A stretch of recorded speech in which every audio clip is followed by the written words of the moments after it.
This is Nads, and this is Build Biology. The only reason they called me back is because there's something that I really want to nerd out on today, and that's this thing and this guy. What's up, sir? What up, Nads? How are you, man? Good to see you. Give me a hug. Give me a hug. Awkward hug. Awkward hug. You've been a guest on the show before. I have. Can we cut to the footage of the EAT, one of my other most, which is just sort of kind of like a daily for you, right? It was a passion build. What's your day job? My day job is I run Rywire Motorsport Electronics, harness design, harness fabrication, anything wiring related, engine computers, software, programming, PDMs, etc. So we do it all. Let's talk about what you brought us here today.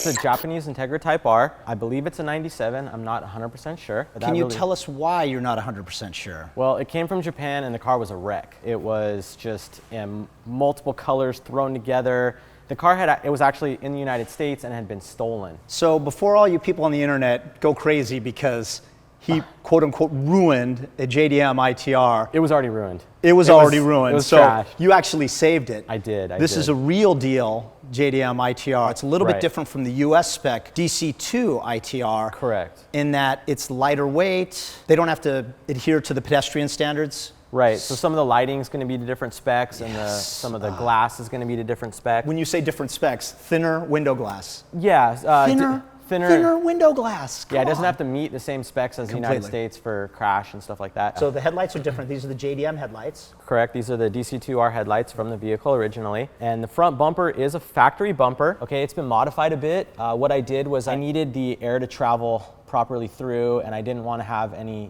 deflection of air traveling around the intercooler and the radiator. We kind of built it so air had nowhere to go but through the intercooler. It's a spoon lip splitter sitting on a spoon lip.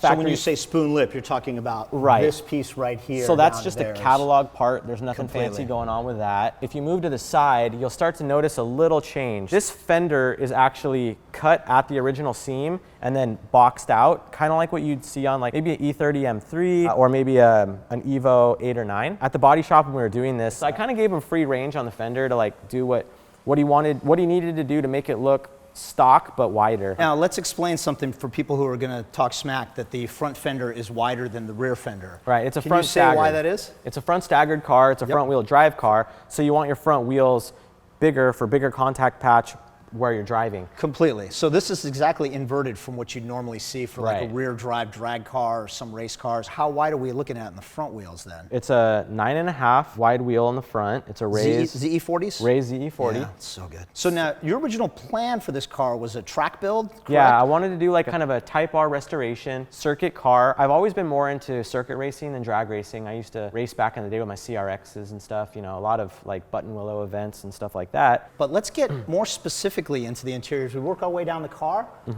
This font looks very familiar. Obviously it's Rywire, but this car debuted, I want to say, at the 2015 SEMA show. Yep. And it was next to I want to say it was a 997 GT3 RS. Right. In the same Porsche orange. Correct. And you had matching cars. And correct. A lot of people thought it was the CSF car, but that's actually your car. So you actually have a 997 GT3 RS. Correct. Too. But as we work around the exterior, I see AP Racing brakes, but these don't look like the standard AP Racing brakes because those rotors look like they're from some crazy open wheel. The standard practice is when motorsport teams use a brake system for a season or maybe a set amount of races, they have to like discard their components. I sourced some calipers from one kind of a car, calipers from another kind of a car, like I said, full motorsport build kind of deals. We created brackets and backspacing and everything to just make a quote unquote kit with the AP motorsport braking system. Now, the other thing that I noticed was, I want to say these are PCI side skirts? They are, yeah. But you tweaked them a little bit to match the GT3 RS theme. Correct. And then tell us about this rear wing too. So this is a genuine Mugen wing. This is something that I acquired pretty early on before the prices really skyrocketed. So I got a really nice deal on this guy used, and I decided to paint the center section black. And it feels like it gives it kind of a carbon fiber feel, which is more of a motorsports, which is going to be an RS GT3 sort of feel too. Correct. That's what I love about it. And the taillights are JDM. Yeah. And the signals are a little bit different than the USDM. I'm nerding out just on the exterior. We have not even gotten into the interior and the engine bay, so let's get busy with that.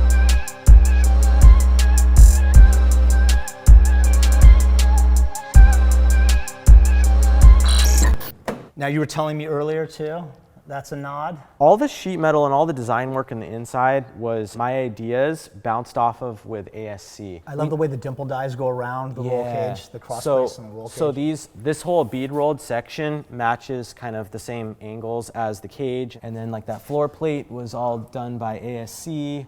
All the, like pretty much all the other sheet metal work that you'll see in the car was all ASC. And the seat is actually adjustable. It is slightly adjustable, yeah. And then what's that seat? Is that a carbon fiber backed Recaro? It's not actually. It's just their kind of basic Hans Recaro seat. Oh, it's a Hans Recaro, okay. Yeah. I will give you the nod of the F1 snob in me for the Willens harnesses. Yeah, I really like the Willens ones.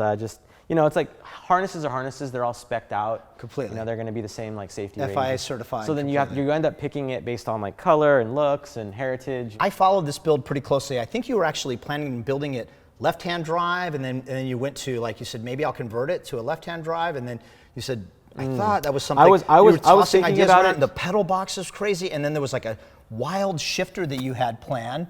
But Yeah. now I see that shifter is missing, so that's what I want to ask about next. Like, what happened to the shifter? As the build we were talking about before, you know, I started wanting to challenge myself and learn new things. It was for me, just with the profession that I'm in, I was starting to have clients that were starting to ask about pneumatic shift. So this is air shifted, paddle actuated transmission. Correct. Essentially. With ECU logic and PDM driving controls.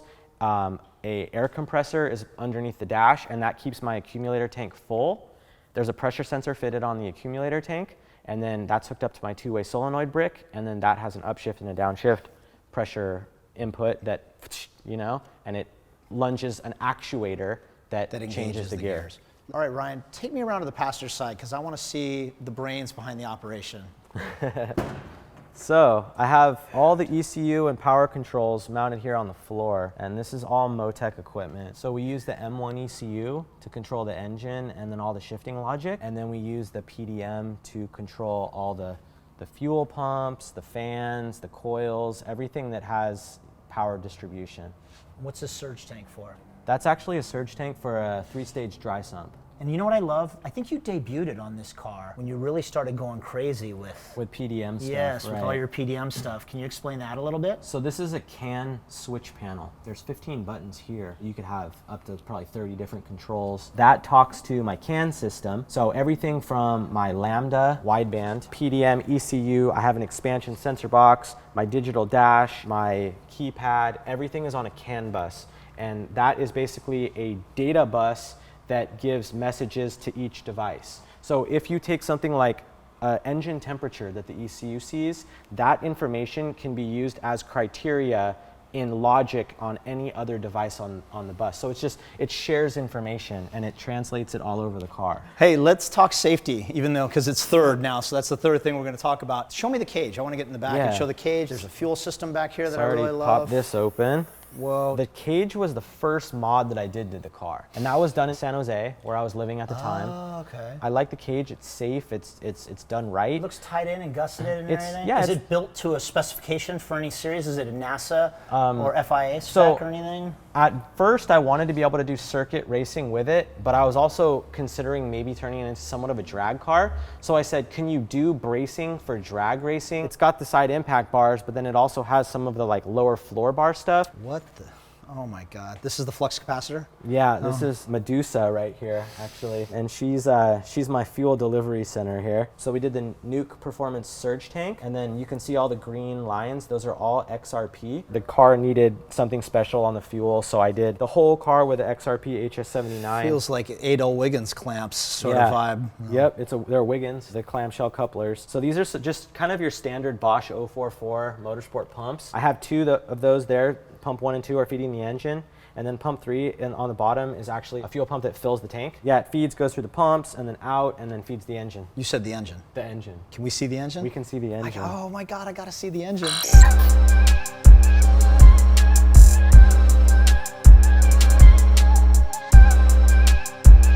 So now, we were talking about earlier, not the standard B18C5 that's in the... This is a Element K24 block with K20R head. That's the super hybrid, right? You want the R head on the because you get the extra displacement and then you get the high flow of get the high flow head, you head. get the better port designs and stuff of the 02 to 04 K20R head is like going to be your ideal. Full valve train upgrade, all the bells and whistles, port and polished, or ported head. Bottom end is a sleeved Golden Eagle block. BC, I basically gave it to BC, the block, and I said, build it out for me. This is the power level. BC Moto, BC. Yeah, BC nice. BC did the engine for me. Okay. What trim is that? That is a Precision 62 with a 64 exhaust housing, I believe. Wow. Okay. Like a lot of these parts are actually quite old. Like I sourced them very, very early on in the build. Throwback to the Golden Eagle intake manifold here. I know, you know? Some of these parts could have been like 7 years old by now, you know? And then obviously this is your stock and trade here. Yeah, so what I did here, it's kind of hard to understand, I think, for the normal enthusiast. Every plastic connector on a car has a very low shelf life for connections and disconnections. It could be as little as 4 or 5. It's like IKEA furniture. You're not supposed to take it apart. Don't take it apart, right? So don't pull the plugs off of your connectors. They have a shelf life. So to fight that, motorsport teams, and there again, me trying to nerd out, and I don't have a lot of clients that are like, hey, wire my F1 car, right? So I was like, you know what, this is my build. I want to spend hundreds and hundreds of hours strategizing and building a proper system. So what I did was, let's take for example something as easy as an injector. There used to be, this is an Injector Dynamics injector, 1000 cc, right?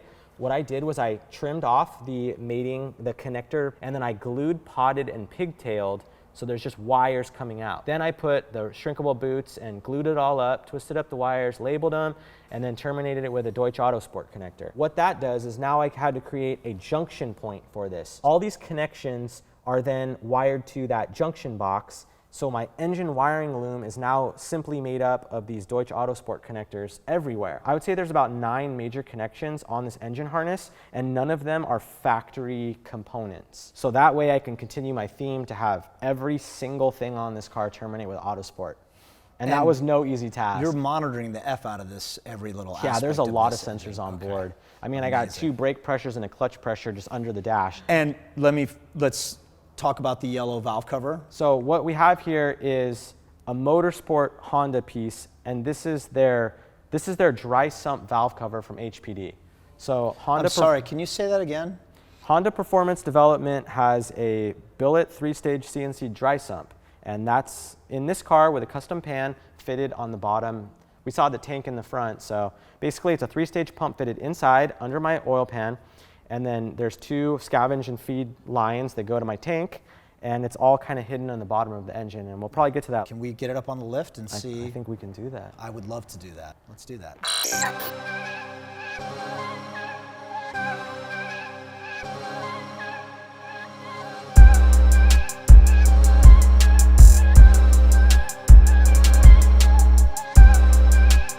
I want to start with the back though. Take me to the back. Let's check this out. I like starting with the back. Going in the back door, starting from the back, is that wrong? Should I not be saying any of this? You could say whatever you want, man. I'm not here to judge. I want to look at this. Yeah, so your name is on the coilover. So yeah, Ibach and I, we've been doing business for a long time, and just a lot of buddies that work over there, and they were like, hey, let's put your like cross collabo name on our R2s, and I was like, cool. Just the little touches, right? Completely. Oh, whoa! I want to see this. Yeah, this is kind of like, this is a drag race part that works great on a circuit car, and that's the Fcs Gas Tank. Not a fuel cell? It's not a fuel cell. Okay. It's just a tank that holds about 5 gallons, and it's just, sumped at the bottom to increase the fuel delivery. And this is what we really wanted to see. Since I had all this extra space for not having an exhaust down here, I was able to run my feed and return line. And oh my God, that's right. I'm in the exhaust tunnel right now. That's so trippy. Yep, and then a little bit further, we have the dry sump lines. So that's the scavenge and the feed. That's leading to the HPD dry sump. Traditionally, when you see a dry sump, you see, an external pump mounted like here or wherever the half shaft is not in the way. How the HPD kit is if you can kind of tell like this section right here, the pump, the 3-stage pump is actually inside right here. They call it an internal dry sump. Okay. So. Unbelievable. Well, thank you so much for taking the time to come in. Thanks for having me, dude. Yet another awesome build. High five for awesome builds. Thank you. And now I'm going to go see if I could refill my red Solo cup now. Okay, let's do it. All right, see you, man. See ya.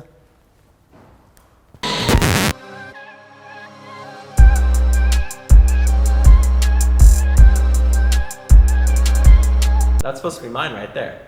Sorry. Sorry, not sorry. It's all gone.